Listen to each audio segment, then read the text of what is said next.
Hello and welcome to the Magnetic Healers Service Group podcast. This is the fourth in our series of podcasts on the Evolutionary Services Group, and today we're going to talk about the Magnetic Healers. I'll start with a quote from Alice Bailey. Only in this age and generation it is possible to impart the laws of magnetic healing and to indicate the causes of those diseases originating in the mental, emotional, and physical bodies. The spiritual master Dwell Kul, also known as DK, tells us that magnetic healers in the Aquarian era will have little or no resemblance or relation to the work of healers in the world today. For this entire discussion, we understand that today's healing professionals mostly work with maintaining the health of the physical body level. By definition, the healthcare workers work with compassion in a helping profession, but the healing profession of today's largely functions around bureaucracies of insurance, drug companies, and short-sighted medical schools. Healing and service is being rendered, but it is considerably muddled as it is mostly business-oriented instead of the greater potential of a service-related activity. There is a wide range of occupations and practices dedicated to promoting health, alleviating suffering, and restoring well-being in individuals who are experiencing physical, emotional, and mental or spiritual distress.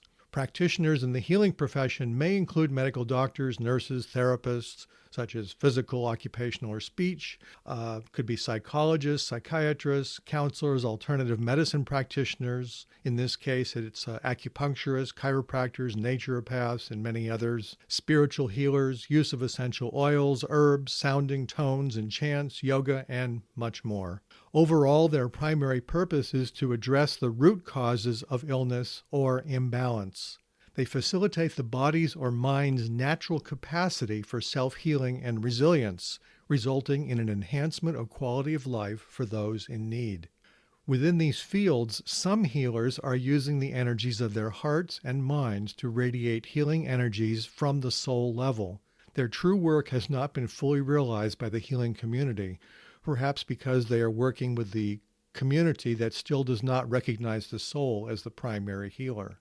While all this is known as medicine and healing functions today around the world, we will turn our discussion of magnetic healing of what's current and into the future by describing how the healer or healing professional will operate in the Aquarian Age. Theirs will be a multi-disciplinary activity in how to approach the whole person and bring him or her not only into personality body healing and alignment with the soul, but help the individual to become a vehicle for service of the community and the world. This is a very different approach. Another point I want to bring up and reiterate is that the service group, that is the magnetic healer, is guided by higher tenets of the plan, that is, implementing and being guided by the soul's love and using or focusing the soul's will for higher purposes. For this group, he or she is working to bring balance, harmony, and soul integration for the individual patient or the group. I will be revisiting the themes of the nature of love and unity, harmony, and the expression of the will in a separate podcast. So let's turn our attention to focusing on how the healer will function in the future. The healer will correct the circulation of energies in the patient. This will involve achieving an alignment with the soul energies and not using the lower emotional or mental centers. Working in this way through the higher mental plane of the soul, the lower centers will naturally come into an alignment and harmony. Today's world, we see this type of work happening through mass meditations done worldwide, such as establishing world peace, protection of the environment, and or subjectively bringing forth a higher wisdom to assist this could be like a subtle activism. In these examples, the healing service group is not working through individuals, but on a group level. We can think of this also as subtle activism or projecting of soul energies to other locations, such as is done with prayer work. Focusing of the future for the healer, we're also talking about bringing right alignment and healing to the personality. This work can be working in unison with the psychologist service group, and I'll be talking, when I get to that service group, I'll be going into more details. in another podcast. Our discussion here is about the healer facilitating the movement of vital soul energies directly into the patient, whether individually or at the group level. For the magnetic healer to optimally function, he will possess an understanding of the organization and circulation of spiritual force and have eliminated any blockages within himself that could impede the flow of magnetic and radiatory vitalizing forces. So in other words, the healer, him or herself, will already be soul aligned to bring forth these energies to work directly into the patient. Working from the soul level, the healer will know whether to direct radiatory or magnetic healing energies with permission, thus gauging the type of healing to impart into the patient. This will direct energies towards specific objectives. And the healers will be working to accomplish several tasks. Number one, to establish complete physical plane development and healing of the circulation of energies throughout the body. This in turn will also affect the healing of any personality disorders. A second one would be to develop a state of health in the patient that will render him more magnetic. This is not making the personality magnetic or attractive per se. The magnetic healers will study the laws of health and right relationship between people, which are the laws of life and those of the soul realm. The healer will facilitate the healing of the personality of the individual patient or the group by working intelligently and subjectively with the vital forces, pranic or life energies in the etheric body at the chakra level. He may also work with the nadis, the main circulatory energies in the etheric body, to increase the vital focal points of energy. The right use of these energies will dissipate disease in the patient's whole nature and affect all of the various parts of the mental, emotional, and physical nature. I refer you back to my other podcast series called The Way to Soul Consciousness. Then I talk about the human constitution in more detail and about these flow of energies. A third task for the healers to accomplish would be to help develop a continuity of consciousness of the soul energy within the personality. Through the efforts of the healer, the patient will eventually affect the individual in how he understands death. This in time will facilitate the work of the scientific servers group for them to develop etheric visions so that other higher worlds can be known, and death will be seen for what it is, as a doorway into another world and experience. And I'll, of course, be talking about this when I get to the scientific servers group and another podcast. So let's talk about individual healing. The magnetic healer will work from the level of soul and learn to transmit healing energy from the soul's living force directly into the patient. And this will assist with purging their lower psychic and etheric energies from the illusion, which is the source of illness in the etheric and vital body. And this implies the healer himself has a considerable amount of soul infusion, otherwise soul identification cannot be possible. So soul infusion, which means the healer, him or herself, is already connected directly with the soul for allowing those vital energies to come through and heal the patient directly. For this type of healing work, the magnetic healer will have built a direct connection with the higher healing energies of the pure spirit, the monad.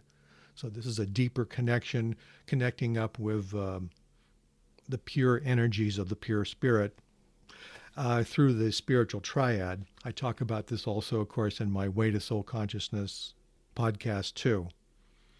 Also, it will heal the personality and neutralize blockages or cleavages and help the personality to become more open to rendering service to others. On the individual level, the magnetic healer will work with the patient at different levels.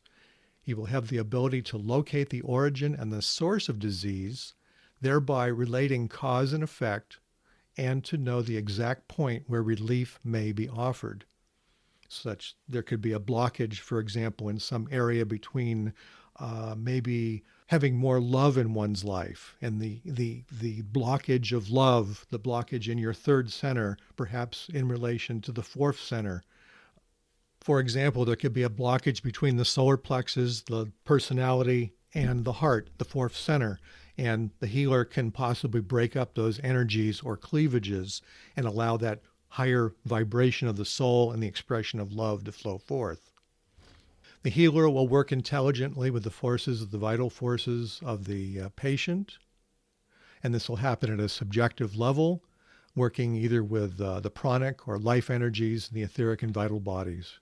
The centers of the etheric body must be brought into balance, and each of the endocrine glands, the pituitary, thyroid, adrenal, etc., the magnetic healer will help to heal the etheric body and become the vehicle for right reception of force and energies, especially in the solar plexus center. And this will bring balance to the nervous system throughout all the nadis, the energies, the main energies flowing throughout the entire etheric body. It'll bring balance to the heart energy as a center of life, which is where the anchor of the soul is in the personality for the lifetime of the personality. Also, the individual can be taught to use breathing exercises such as pranayama for controlling the vital forces of the etheric body.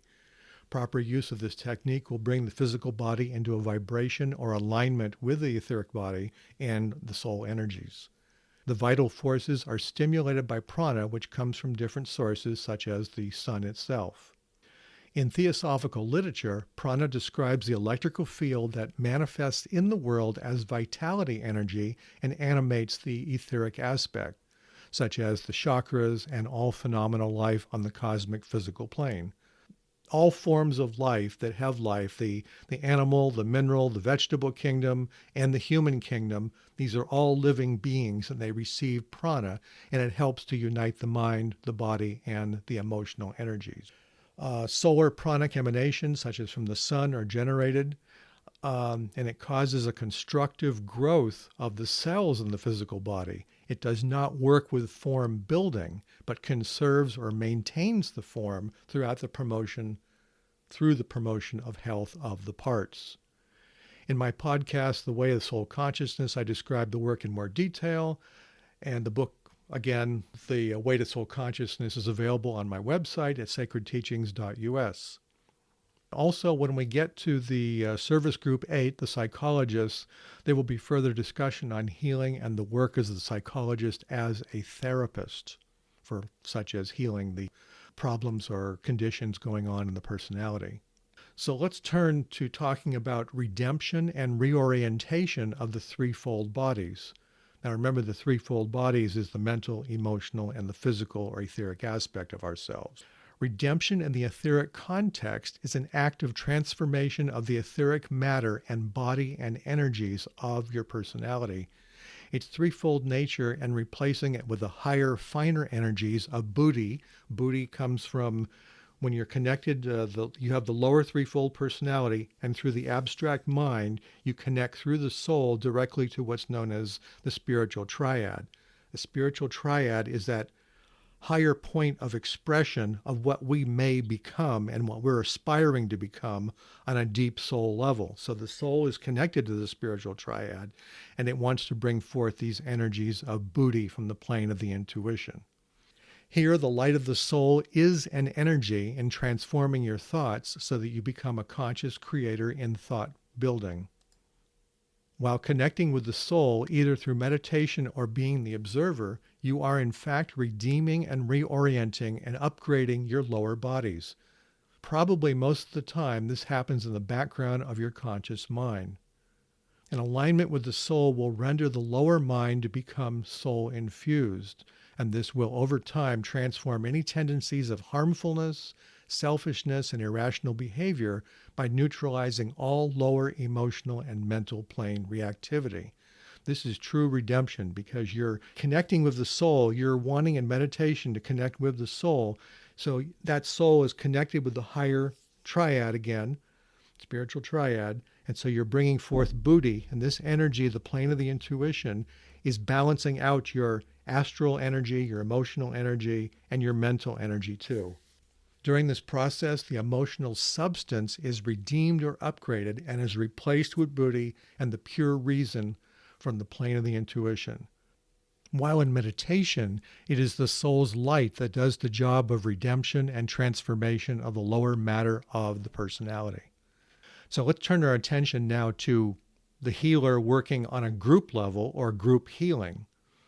The Master DK describes healers that will work together in group formation as outposts of the spiritual master's intention, and that is to fulfill the implementation of the plan. Here we speak of the group as the patient, or the group patient, and this will enable coordination and healing of the group patient to allow the group to become an instrument for a circulation and distribution of the higher soul energy. Healers will operate as intermediaries between the plane of soul, intuitional, and will energies to initiate healing the individual patient and or group of patients. The group idea must be understood in that the healer will not work with an individual, but as part of a unit or group in a collective sense. This is an important way that individual parts of the group can be assisted and released from that which holds them back from greater evolution. This will differentiate Aquarian era methods from the current ones. As they work, the work will be oriented and group focused. This, in the long run, will help to coordinate the patient's personality by aligning it with the soul to provide an instrument that facilitates the spiritual energy of the soul. In the coming Aquarian Age, healers will work within a culture that is sensitive to the finer energies of the soul and higher values. Higher values, again, is bringing forth unity, inclusiveness, cooperation, goodwill, understanding, acceptance, etc. And this will go a long way for healing society from the thraldom and effects of illusion or deception and separative and selfish behavior. So let's turn our attention now to maintaining an attitude of good health for the personality. Healers will help the individual to maintain the attitude of maintaining the bodies for service. When engaged in service, you do not think about the conditioning of your mental, emotional, and physical bodies, but there is a form and preparation and mindset of maintaining these bodies for service. At the emotional level, with emotional preparation, the natural state of the soul is calm, clear, and of pure awareness. For you, the spiritual seeker, your intention should be to create a stable, quiet, emotional vehicle for the soul to flow through in all the activities you engage in or with people you meet. With mental preparation, the mind must become stable, clear, and in a listening and observing mode. And this entails being mentally alert for impressions and subjective contact from the soul or masters or guides. This allows you to express the higher values such as cooperation and goodwill. It entails also learning to make all of your life's experiences and activity that of the soul's purpose by creating a new intentionality. So in this case, you're aligning with the soul's intentions, which is a higher consciousness of bringing forth unity and cooperation and goodwill, bringing people together to work together for making something happen. For example, in the workplace, you're working together with a team on a project maybe. Mental preparation can be about recognizing soul awareness as a connection, as a point of tension. Attempting to hold that tension or awareness in your conscious waking life, this is akin to developing a continuity of consciousness. And this tension is developed through the practice of meditation, which allows for the livingness aspect of the soul to freely move within your consciousness. So this is the work of the healer to help break up any cleavages or blockages so that soul energy can move freely through your mental and emotional bodies. For physical preparation, physical-etheric preparation, when speaking of training, this is also reference to preparing the matter of the physical and etheric bodies for a connection with the soul for performing service. A body composed of spiritually unprepared lower and dense matter, such as someone who eats junk food or too much dense meats or non-organic foods or anything that inhibits the health of the physical etheric body, will prevent the individual from making contact with the higher vibrations of the soul. Keep in mind that the higher vibration of the soul would have virtually no impact on a non-evolved physical or etheric body. With regards to the physical body, you can keep your body fit by eating right, going to the gym, taking walks, riding a bike, swimming, doing whatever you do to maintain your physical form, as it is your vehicle for physically performing service and engaging the world. To prepare and maintain the physical and etheric body to be an agile, useful tool for the soul in service, it is recommended at a minimum that you have the following daily regimen in place. Pure and vital food as much as you can. The individual must decide whether to eat pure food, such as organic or a vegetarian diet, as feels appropriate. Cleanliness, practice good hygiene and keep the body clean and free from disease. Sunshine, take it in where and when it's healthy to do so, as it helps the body stay vitalized through prana, as we spoke about before. Getting sleep. You must have enough sleep to enable you to carry out your spiritual work, and with the greatest facility.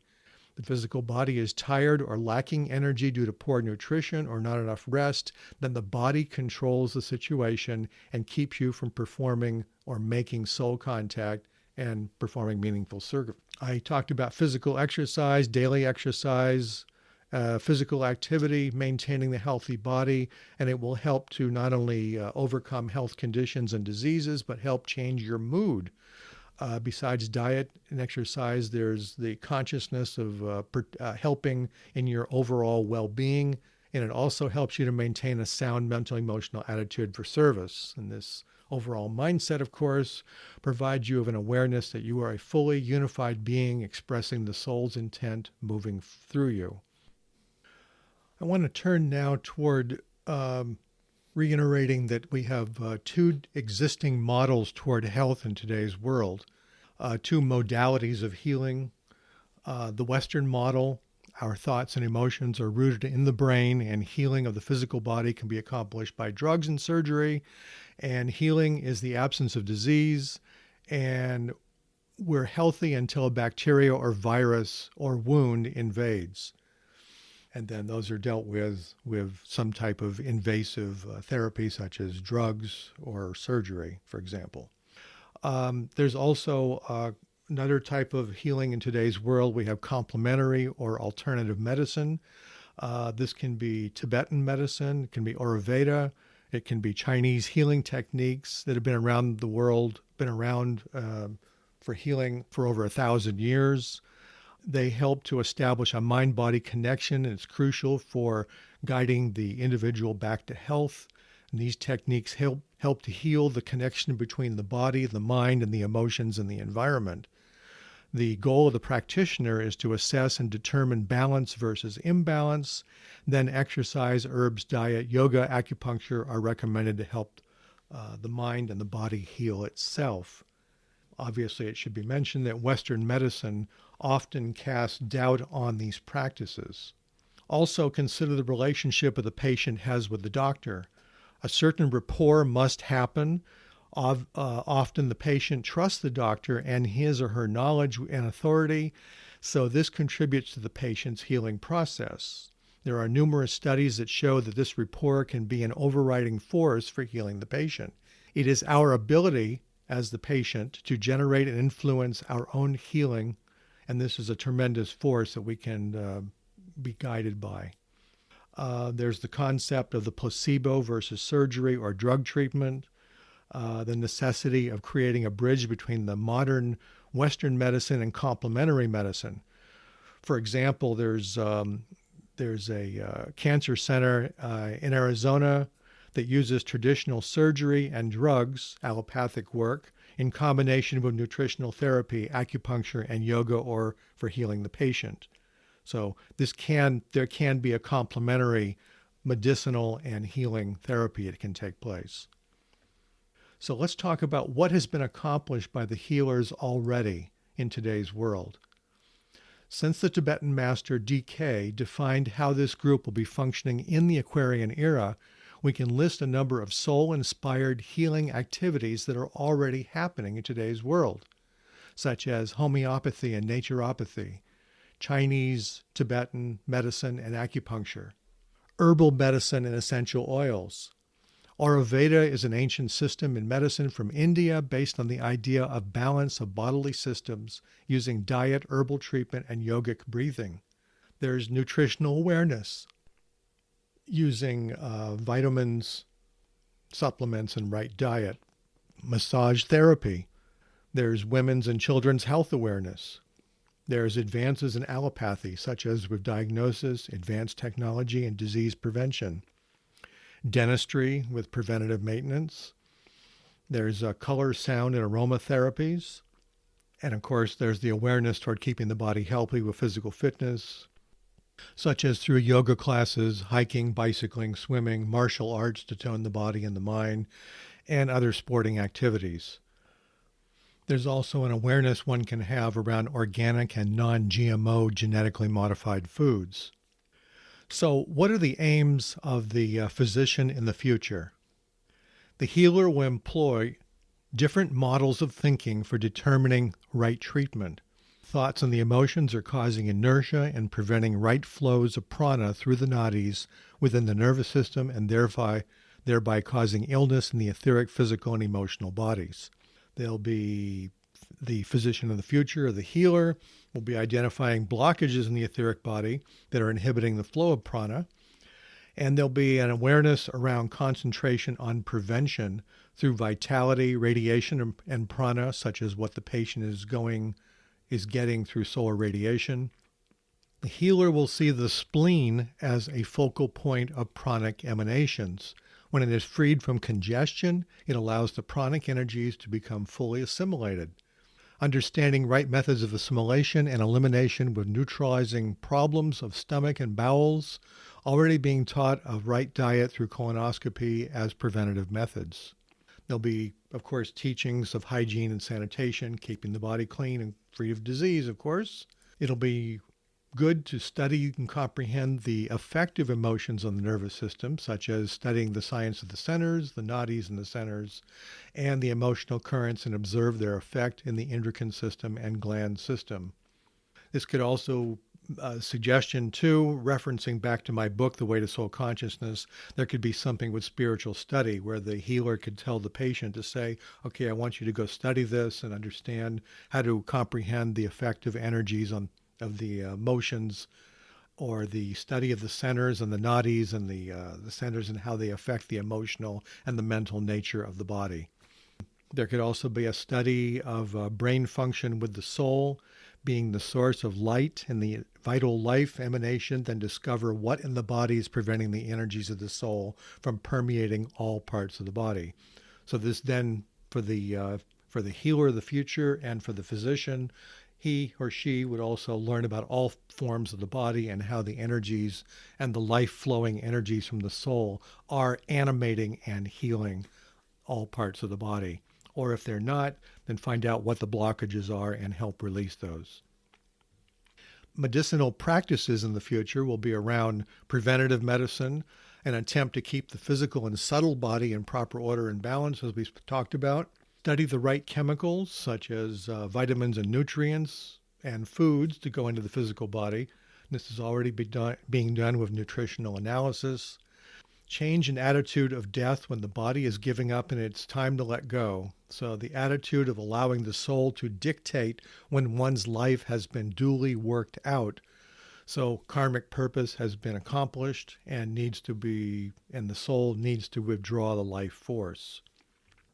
The magnetic healer will work in collaboration with psychologists, psychiatrists, allopathic doctors, and trained esoteric workers to heal the physical, mental, and etheric complaints in the patient or the group.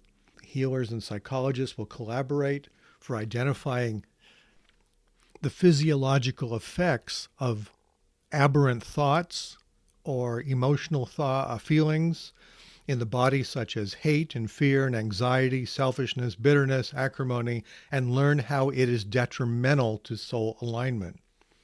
Studies on how goodwill, such as the expression of the will to good, and the right motive will help to heal diseases in the respiratory tract, the lungs, the throat, and stabilizing cells in the brain, and this will help cure addictions and obsessions. This is an acknowledgement that the right use of the mind and the emotional body is a major factor to contribute in the individual's health. We have in the esoteric community, we understand the axiom, energy follows thought. Learn to have a healthy attitude about your own health through right foods and exercise, etc. In the Alice Bailey's book, Esoteric Healing, the Tibetan master DK says advanced disciples will be able to demonstrate mental control over their own glands for controlling the physical organism through the power of thought and overcoming disease. So what this means is, as the healer, this person will have already demonstrated their mental and emotional control so that the soul energy can flow forth and it will help to heal the actual patient. This concludes our talk on the third group, magnetic healers. In our next podcast, we'll be talking about the educators in the New Age.